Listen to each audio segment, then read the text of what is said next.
Let's talk about the single worst incident of racial violence in American history. Let's talk about the incident that led to confirmed 39 dead, with estimates saying it was actually closer between 75 and 300. Let's talk about the event that on the ground and through the use of private aircrafts in the air destroyed 35 square blocks over the course of 2 days in 1921. Let's talk about the brutal end of one of the wealthiest black communities in United States history, Greenwood or Black Wall Street, and caused 10,000 black people to lose their homes and sustain $1.5 million in real estate losses and a further $750,000 in loss of personal property. Let's call it for what it was. People have called it the Tulsa Race Riots. However, it's now known as the Tulsa Race Massacres of 1921. Hi guys, it's time for Real History with Mike Hill. Let's get into it.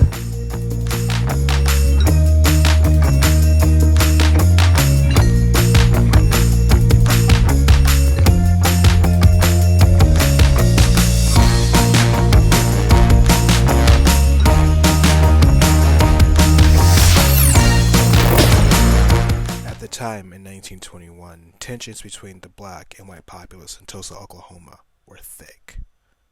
World War I had just ended, and the Civil War was still in living memory. A movie patently racist and inflammatory in nature, one that President Woodrow Wilson personally enjoyed, The Birth of the Nation, gave rise to the Ku Klux Klan in that area. However, there was a large black community in Tulsa who were well off, well educated, and in truth, they were something you'd see out of the Cosby Show, upward middle class and upwardly mobile. Upon Oklahoma being granted statehood in 1907, the state legislators straight away approved Jim Crow laws, and some cities in Oklahoma tightened the reins even further as they saw fit. Prior to the massacre, there had been incidents of race-related attacks, especially after veterans returned home for World War I and had to compete with skilled black workers for their jobs, which of course in turn led to more resentment towards the black populace, with the founder of Tulsa, Wyatt Tate Brady, a son of the Confederacy, who married a half-Cherokee woman in support of, and at times accused of, participating in racially motivated attacks. Of course, things got worse. 1917 saw black people tarred and feathered.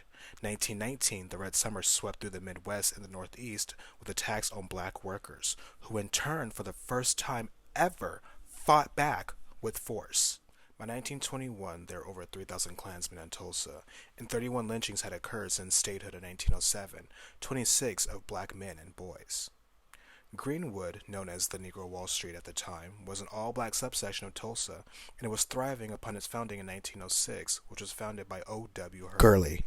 Gurley, a wealthy man from Arkansas, bought 40 acres of land to be sold to, quote, colored, unquote, people. There were numerous black businesses, grocers, newspapers, theaters, nightclubs, and churches, and there were so many black professionals. There were doctors, dentists, lawyers, and clergy, and the area also had self-appointed leadership. All was relatively well for the area until May 30th, 1921. At about 4 p.m. on Monday, May 30th, 1921, a 19-year-old kid, Dick Rowland, entered the only elevator in the Drexel building to use a white-only bathroom.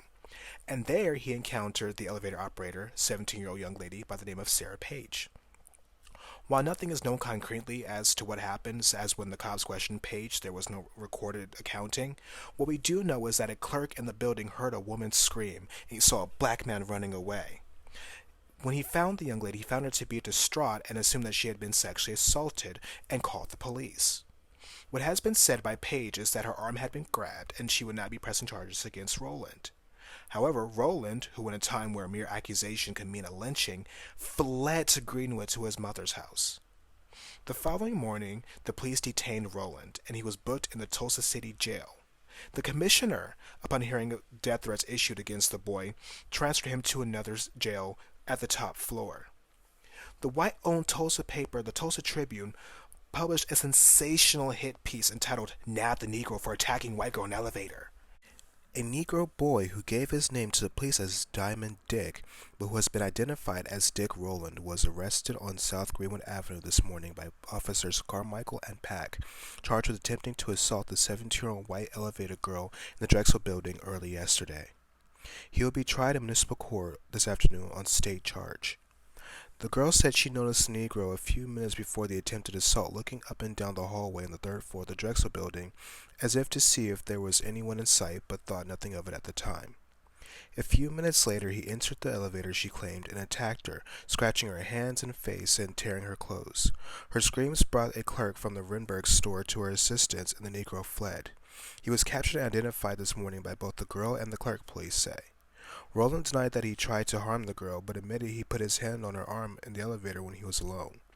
Tenants of the Drexel building said the girl is an orphan who works as an elevator operator to pay her way through business college, which has been said to be the direct cause of the riots, or the way I look at it, the massacres. By 3 p.m., the Tribune was in rotation, and within an hour, local authorities were alerted, with angry white residents beginning to swarm near the Tulsa County Courthouse where Roland was being held. Within hours, police suspected a lynch mob was forming, and the sheriff, Willard McCullough, had his deputies place an defense of Roland. He disabled the elevators, had 6 men on the roof with shotguns and rifles, and had those who were left behind to barricade themselves at the top of the stairs and to shoot anyone on sight. He also tried to disperse the crowd, but to no avail. Over in Greenwood, black leadership, fearful that Roland would be murdered, decided that they were going to defend the boy, but there was conflict on how they were going to defend the boy. The older people were concerned with the dangerous ramifications, and the young, many of whom served in World War I, were with the business and started gathering arms. The founder of Black Wall Street himself was against such measures, but was rebuffed by the others who had said the sheriff had said their presence was required. And so at 9:30 p.m., 60 black men showed up armed to the gills and arrived to help the sheriff defend Roland. The sheriff denied giving such orders to show up, but at least 10 men directly said otherwise. Not to be outdone, upon seeing the armed black men, the whites in the area went back home to get their guns, while others went to the National Guard armory to break in and steal arms.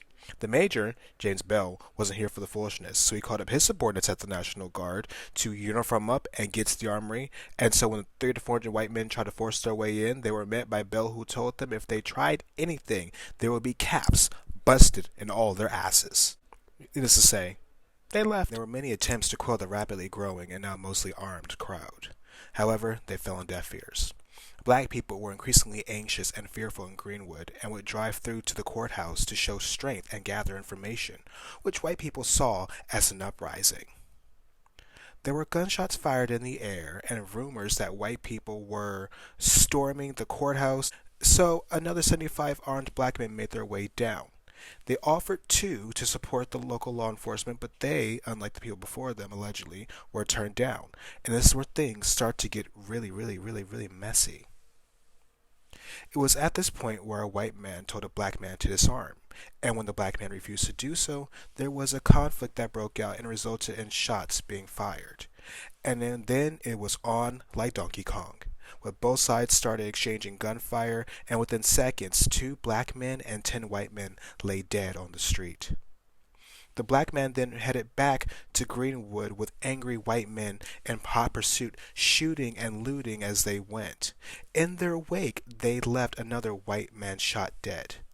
By 11 p.m., the National Guard had arrived to protect the white surrounding businesses and districts adjacent to Greenwood. The next day, fighting grew more intense. More gunfights ensued, with some white people being actually able to get into Greenwood, and they would attack people capriciously anywhere they could, but they would also get fired back on. It was also during this time that buildings started to get set on fire. The rioters also went after white people with black employees in their homes, and that they would be demanded to be turned over. If the white people did not turn over their black employees, and there was a small minority that didn't, they had their property attacked, and they often faced physical injury. At 1 a.m., fires began to be set by white mobs, and with word circulating, black residents of Greenwood decided to defend their homes with weapons, while others ran for their lives. The Tulsa Fire Department was held off from helping put out these fires by armed white mobs, and within 3 hours, 24 businesses had been set ablaze. By 5 a.m., white mobs had laid out an all-out assault on Greenwood, and while in the beginning the invaders were shot down, they had superior numbers and forced the defenders back, while mob members were shooting and killing fleeing residents at will, or else they were rounding them up out of their own homes, mind you, to be put into detention centers. To add more to the attack, a dozen planes carrying more white invaders fired rifles and dropped firebombs, per witness accounts. Historians have said that's not true. Debate has been ensued thus far, but I'll take the eyewitness accounts over them. At 9:15, the National Guard was called, but could not do anything until given the go-ahead by all major departments, and so it was another further 2 hours before the National Guard called martial law, and by noon, the violence had been quelled.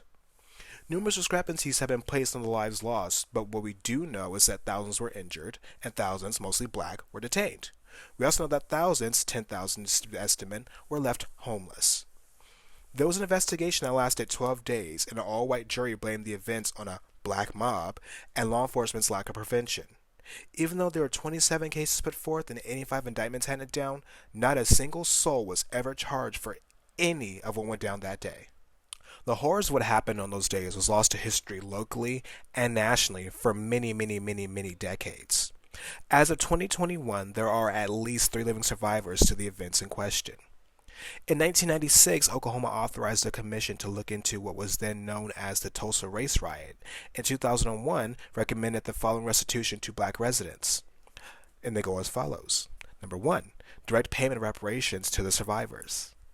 Number 2, direct payment to their descendants. Number 3, a scholarship fund for those affected by the riots. Number 4, establish an economic development enterprise zone in the area of Greenwood. And number 5, a memorial for the burial of the victims' remains who suffered and died on Black Wall Street. Black Wall Street was eventually built in 10 years, and people of Tulsa in that area keep that memory alive to this very day. On May 19, 2021, Viola Fletcher, Hugh Van Ellis, and Les testified before the House Judiciary Subcommittee on Reparations as listed in their lawsuit, and as of this video being made, there are propositions that there will be a federal recognition for the centennial of this massacre. This, like so many other events in history, have been lost to time and sanitized and glossed over. But it's very important that it's being recognized, and I'm glad that it finally is, even if it is 100 years past due. We have a habit in the United States of brushing past things we don't like to hear through past uncomfortable truths, so on and so forth, and injustice that have been played upon people in this country. However, with this video, I hope that people have an understanding that, once upon a time, black people weren't exactly just all segregated and ho-hum. We had successes, we had triumphs, we had wins, and they were taken from us, and yet we still persevered.